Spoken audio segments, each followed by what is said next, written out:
use pork rind most of the time. Occasionally, I'm going to use a grub tail.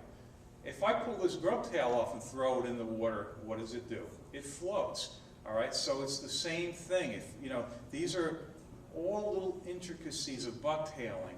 Playing with the density of the hair, playing with the pork rind length, putting a grub tail on to add buoyancy, and it's amazing how a small little change like that can make all the difference.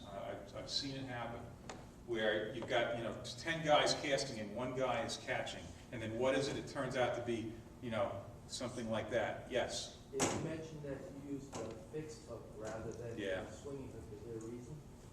Okay, so why do I use fixed hook as opposed to swinging hook?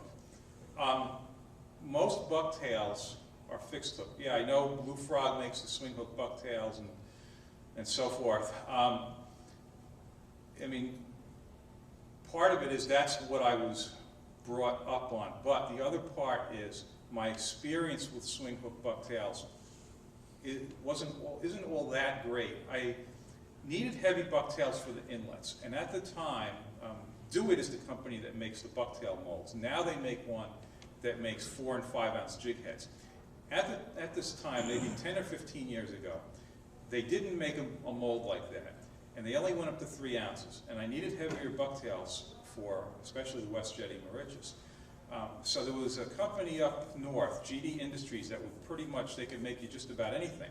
So they made a rubber mold for me that had 3, 4, 5, and 6 ounce, had 4 cavities in there.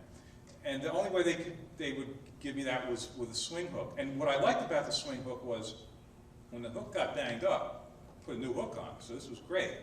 But I really felt like I missed more fish with those swing hooks. And I did have some 3 ounce swing hooks, so I could fish those side by side with my 3 ounce fixed hooks. And I just felt like I missed more fish with them. And when you think about it, with a swing hook, you've got a little bit of freedom of movement. So when you set the hook, you know what, when I set the hook, I want everything to be pretty tight and firm. I don't want slop in there. So I'm just saying that's what my experience was, is that I didn't feel as though the hook set was as good, and I think part of that is because there is a little bit of slop. When you set that hook, there's a little bit of play. With a fixed hook, it's direct.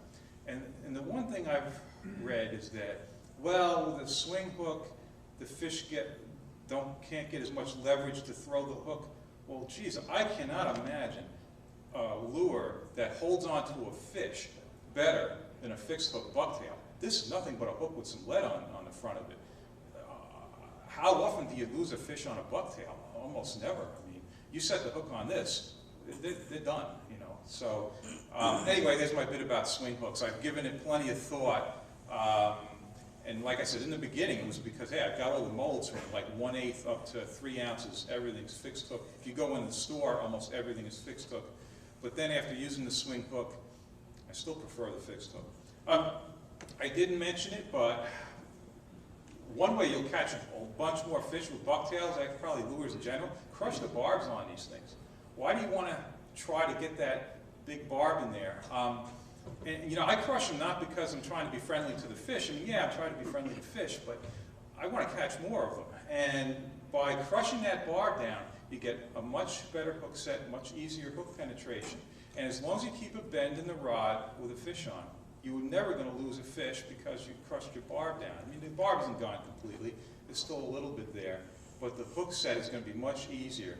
And this is going to be especially more important on larger fish. Larger fish, tough mouths, no barb. And the other thing is, and this really struck me when I was at Freeport. Somebody told me somebody there had hook files, but I go to all these vendors and nobody's got a hook file. How is it that we're selling all these lures, all these hooks, but nobody sharpens their hooks?